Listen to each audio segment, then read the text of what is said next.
Hello, Steve here from FurnaceUSA, and if you live here in the Denver area and you're looking for a forced air heating system or information about forced air heating for your Denver home, you've come to the right place. In this video, we're going to talk about all things related to Denver forced air heating systems, including how they work, what your alternatives to a forced air heating system are, and everything that you need to know about forced air heating in the Denver area. If you just want to schedule a quote, click a link on this page, or just keep watching this video or give us a call, and we'll talk to you soon. One of the most important things that you need to think about with forced air heating, let's say if you were building a house or if it's new construction, what are your alternatives? What could you do that's different than forced air heating? So forced air heating, essentially what it does, it pulls in the cooler air throughout your house. If you have an existing forced air system, it pulls the air in through the cold air returns. Those are those long rectangular grills that you'll see in the hallway. They're usually one per floor. Sometimes in older homes there's a lot more cold air returns, but let's say there's 3 or 4 of them. It sucks in air from these cold air returns. It brings it back to the furnace area.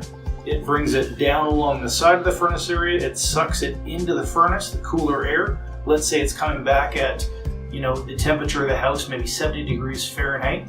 It puts it into the furnace. It runs it through something called a heat exchanger. So that is the core element. That is the common connecting element between all sorts of forced air systems. There's something called a heat exchanger. What a heat exchanger is, it is heat that's being generated on one side of a, let's call it like a chamber, like a heating chamber. So there's gas and there's exhaust products and all this type of stuff going into a heating chamber. That heating chamber then runs through, and depending on the efficiency, that just basically runs out of your house. That's the chimney coming out your roof, or if it's high efficiency, that's the plastic pipe sticking out the side of the wall.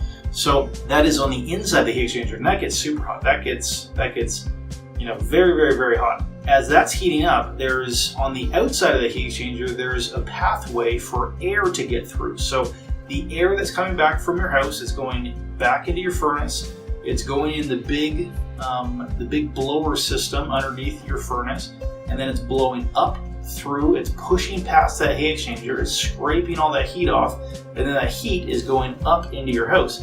So with forced air heating, there's usually a temperature rise somewhere, depending on the age and all that kind of stuff, between say 30 degrees and say 80 or 90 degrees Fahrenheit. So what that means is, let's say the air coming back from your hallway is 70 degrees. It goes into your furnace. It heats it up to 100 degrees. If it's an old furnace, the temperature rise is much higher. So it passes through your furnace, goes up to 100. Let's say it's an old furnace, it's going up to 130, 140, something like that. And then it goes out throughout your house. So what they found over the years is with newer furnace, they actually have a lower temperature rise for forced air heating. And the benefit that does, the problem if the older systems, if the temperature rise is too high, it will essentially, the heat will just rise. It'll go to the top of the room. It'll make its way through the insulation, and you've lost it. By more slowly heating the house, so newer, more modern furnaces have a lower temperature rise.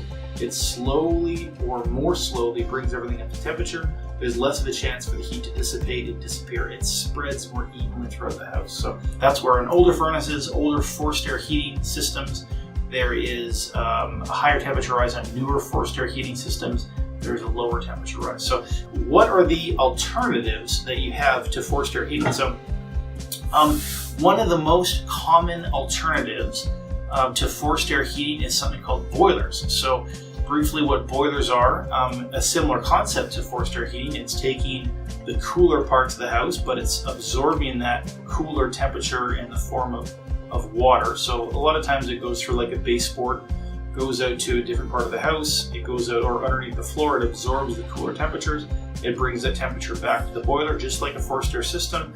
It heats that water back up, it puts it back into a pipe.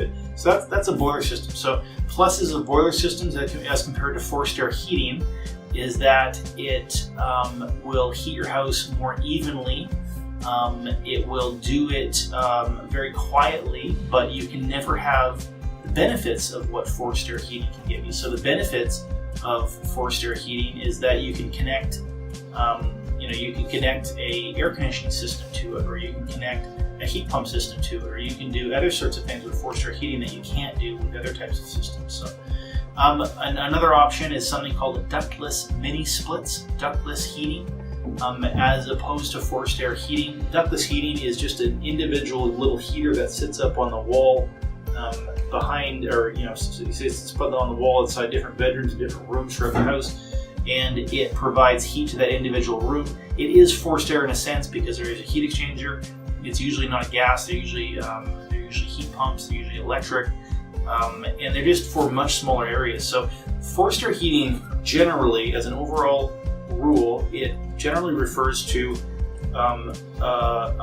attached or detached house with a ducting system. So you have a big flow of air spreading out and being distributed all throughout the house. So you're forcing the air throughout the house. Another alternative to forced air heating is something called electric baseboard or electric resistance heaters. They are your absolute worst option just because they'll cost you triple in terms of utilities. So they're not a fantastic option. Another common thing that people ask us is what is the sequence of operations? What's going on with the forced air system? So as I mentioned, the cold air is coming in. So the first thing that happens, you turn your thermostat up. So as soon as you turn your thermostat up, or as soon as there's a call to heat your thermostat, poof, the gas comes on inside your forced air system. It's going into the heat exchanger that we talked about before, and then that starts to heat up, tick, tick, tick, tick, tick, tick, tick. On the old school ones, it had a temperature probe, and once it got to a certain temperature, then boom, then the fan will kick on. So the temperature and the fan are related to each other. With more modern furnaces, it's more just on a timer, 60 seconds, 90 seconds, stuff like that. So that's your basics of forced air heating. Negatives and positives, pluses and minuses. I would say forced air heating, just because, especially the pricing and the cost, a lot of times is going to be the best bang for your buck. A forced air furnace, is relatively inexpensive compared to a whole house full of ductless heating systems. It's way less expensive than electric baseboard heating in terms of operation. It's way less expensive to install as compared to hydronic heating or boilers. So what it really comes down to, it's more cost effective. There's some drawbacks, there's some negatives. It's dustier, so if you have allergies or you have problems with air quality, it can sometimes make it worse because dust and stuff can get stuck in those ducts and it's hard to clean. It's not easy to clean those things out. So there's some downsides. They're also a little bit noisier. You can hear them more, so if you're super sound sensitive, you're going to be able to hear it a bit better. But there's pluses and minuses, but overall I would say for 80 to 90% of the people, a forced air heating system is your best bet. So thank you for watching this video about forced air heating systems in the Denver area. We hope you're able to get something from this video.